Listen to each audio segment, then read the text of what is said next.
WDUP, New London's home of timeless hip hop and R&B. It's your boy Mike Mitch Ill. Today we are joined by Dr. Deborah Birx, a world-renowned medical expert who recently served as the response coordinator of the White House Coronavirus Taskforce, and now she is currently CEO of Armada Pharmaceuticals. Doc, how are you doing? I am great. Great to be with you right before everybody gets together in the holiday season. Yes. Thank you for checking in with us. So let's get right to it. Did we learn our lesson? Are we prepared for the next global pandemic? Well, we haven't, mostly because we haven't kept up with giving people the information they need to be safe. So right now in Connecticut, you've got rising flu levels, rising COVID levels, rising RSV levels, and we're all going to get together. And we don't know who has what because some of these are asymptomatic and we haven't gotten home testing to everybody so they can know what they have. Because people are very responsible. If you let people have the test, they will test and they will ensure that they're not infected with one of these viral diseases before they gather with vulnerable family members, because people are incredibly responsible and all want to do the right thing. And I think we just haven't learned our lesson that you don't have to be sick to transmit a virus. And I think we really need to help people then. If you don't have to be sick and you don't have to be symptoms yet, you can transmit to others. We need to be able to ensure that people can test in order and also get the vaccines. But please remember that not everybody will be protected by the vaccines. Yeah, I understand that. But how do you address people who's kind of like sick of, the testing and the shots and, the distancing and everything? It's been quite some years now. What's your response to that for people who push back against that? Well, I think, what we use and normally what we would do as a community is we would look for 21st century technology to help us with all of those things.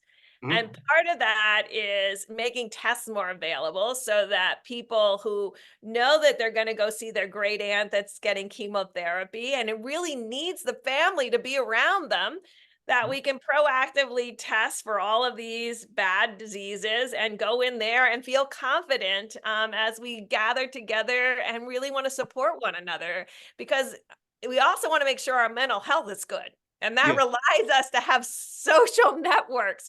And yeah. so to me, it's not an either or. Use 21st century technology to allow people to gather and gather safely. And I think that's all people are asking for is figure this out, use science and technology and get us what we need. And I think that technology exists. We're just not making it available to everybody. Yeah, so can you discuss how respiratory illnesses like COVID-19 and RSV are typically spread and affected amongst people? Yeah, so we're going to have a big spreading event, and I can see Connecticut's numbers, so I know that you've got rising. I got the sniffles right now. I should have a mask on, I guess, but it just. I know you have rising respiratory diseases, and I think everybody in their heart wants to protect one another, and we just have to give people the tools. But right now, I mean, we all know that these viruses, particularly COVID, can remain suspended. You can't see it. So, if it's in the air and you breathe it in, you could get infected. Certainly, touching things increases your risk if you're not hand washing all the time. But we have to do layered protection. We have to bring technology in. So if people forget in that moment, they're still protected. Mhm. I love the governor from Alabama, Governor Ivy, during the pandemic. She taught me a lot about how to communicate. She said, it's just really like Swiss cheese. You put down that first layer of Swiss cheese and it's got a lot of holes in it. So Right. you add another level of protection. Maybe that's hand washing. Maybe that's getting the vaccine. And then you add another layer of protection and now there's no holes. And so just getting people to think about what can I do personally? Yes, I can get vaccinated. Yes, I can hand wash. But critically, let's give them the people the tools so they can feel confident that they're not taking flu to their grandparents. Yeah, I hear that. So, like, the flu's been around forever. So it's like COVID going to follow the same path. Like, we just gonna have to live with that moving forward. Like, people get the flu shots yearly. We're gonna have to do the same thing with the COVID shot. And you Well, can see the apprehension when everybody not yeah. want to do that. Great question, because I worry when people say, we want you to get an annual shot like flu. Let's be very clear. This virus is nothing like flu. And I don't want ever people to think, oh, well, it's just the flu, because just the flu doesn't cause long COVID and medium COVID.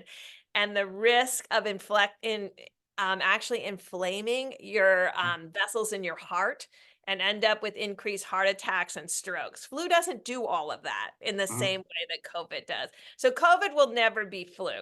But COVID is our wake-up call for all respiratory diseases to just be better about it.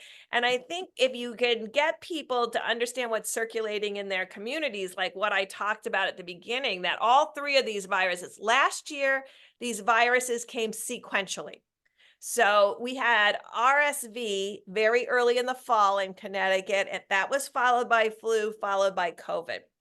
This year, all of them are coming together in a way, in a more concentrated way. So instead of having 3 months of respiratory diseases, we're going to have 4 to 6 weeks.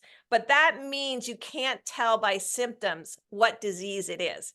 You really can only tell by getting tested. And that's why I keep pushing this concept, because we're all going to gather because we love one another and we want to be with each other and we're worried about our mental health. But if you get sick a few days later, please go and find out what it is until we can get the FDA to approve home tests so we can tell at home what it is. And get the medication that you need. And if you have vulnerable family members, encourage them to go, because all of us just want to pull the covers over our head and go to bed when we're sick. But they really need to get diagnosed really quickly so they can get the right flu medication or the right COVID medication. And we can really know how to get them healthier quicker, because we all want to go into the new year healthy. And so, yes, these viruses are going to be with us. We do, and we have to work on next generation solutions so that people can be more confident and know what they have and don't have. So moving forward, coming into the new year, 2024, what kind of scares you the most moving forward? Like, or maybe not scare you, that's maybe too strong a word, but just anything that may concern you a little bit. The fact that we flipped the page and haven't learned our lesson. We can do better, and we should do better, and we must do better. From having treatments more available to getting through barriers and access to care. I mean, we talk about access to care in urban areas, and that's critically important. But we have a little bit under 20% of Americans living in very rural areas where there is no care. And so we really have to look and find solutions for all Americans in order to ensure we're all healthy. And the same thing with what we talked about was antimicrobial resistance, or our bacteria are getting more resistant to our antibiotics. And every day they get more. And so finding new generations of new approaches, like what I'm working on at Armada, which is bacteriophages, that only target bad bacteria. So target that bacteria that's causing pneumonia or causing what we call sepsis and bacteremia, and really studying and saying, do these work? So we're in what we call phase 2 trials, headed to pivotal trials. But that's important. And if you go to armada.com, you can see our work. But I really want to emphasize, it's the holidays. I want everybody to get together, but I want everybody healthy in the new year. So just make sure whatever happens, you've gotten your vaccines. If you still get sick, make sure that you get diagnosed so you can get the right treatment, because you'll be fine if you do. Yes. So yeah, we're here with Dr. Deborah Birx. And speaking about resistance, like hand sanitizer, I've heard it, and maybe you could dispel this rumor. Like, eventually, germs and, other factors might become resistant to hand sanitizer. Like, I use hand sanitizer all the time. And sometimes I'm scared, like, maybe it's going to stop working at some point. Is there any truth to that? Well, so here's the problem with hand sanitizer is it's also killing the good bacteria on your skin. So we want to find solutions that only kill the bad and leave the good. And I think hand sanitizer is a great current solution, but we need to be working on the next solution that does what you really want it to do. I want it to kill the bad viruses and the bad bacteria, and I want it to keep my hands safe and healthy with my good bacteria, Right. because good bacteria provides a very important role for us on our skin and in our bodies and in our, particularly in our GI tract. When you've gotten a broad spectrum antibiotics, you can end up with long-term, well, significant diarrhea or other things after that. That's because Mhm. you've killed the good bacteria. So that's why I think finding solutions that kill the bad and preserve the good Mhm. is where we should be going now. I hear that. So, talk about Armada Pharmaceuticals. How did you get your start? What's the company's aim and mission moving forward? And kind of give details about that a little bit. Yeah, so the company's goal is to tackle this global problem of antimicrobial resistance with with a new technology used. It's actually been around. Bacteriophages live in our waters, but now we're targeting very specifically to the bacteria that they uniquely kill. They Mhm. don't do anything to our cells, thank goodness. But they only kill a very specific bacteria, and they're very targeted. And so I always feel like you've got to put what we have the most of and what's most valuable to us is our time. And so I decided you should stop talking about antimicrobial resistance and go do something. So I'm Mhm. at Ramada working with a great team. Again, we have two products in what we call phase 2 trials, and we will be ready for that pivotal trial at the end of 2024. And I think it's really important that together we find new solutions. We learn through cancer treatment how to target the bad cells, the bad cancer cells, without killing all of our good cells. And now that's what we need to be able to do with bacteria. We're smart enough to do that in the 21st century. So, how do you enjoy being at Armada in contrast to being on the front lines at the White House correspondence? Dealing with reporters all the time and everything like that. Being on a task force, like talk about that transition from being from there to where you're at currently. Well, I love working with communities, and I think Mhm. what the media does for us, it translates our words into the communities. And I think you don't make progress in public health unless you really understand and can work with communities. And I was privileged to do that for a long time with HIV, TB, and malaria around the globe. I don't miss the um, Washington at this very moment. I know Um, that. I'm an action-oriented person. I like to actually do things rather than talk about things, and Right, I spent a lifetime doing, and I'm back to doing right. every day. Yeah, I hear that. I hear that. So, I know I can keep you much longer. I got a whole bunch of questions. Maybe we could, get back together another time. But I know you're That would be busy. great. Anything else you want to say to the people? Just the floor is yours. Be with your loved ones, love Mhm. them, and be with friends and family, and really let's make this about improving our mental health as a country. Mhm. But if you do get symptoms afterwards and you're in a vulnerable or you're over 65, let's help them get diagnosed and get them the right treatment. They will thrive and survive and have a great new year, everyone. Oh yeah. One last question. My bad. But how do you kind of keep the conspiracy theories out of like some actual medical research?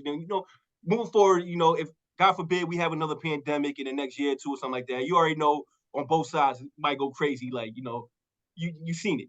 How do you kind of in your views, your thoughts, like what would be the best way of combating that a little bit? We have to accept as public health officials that the unknown is scary.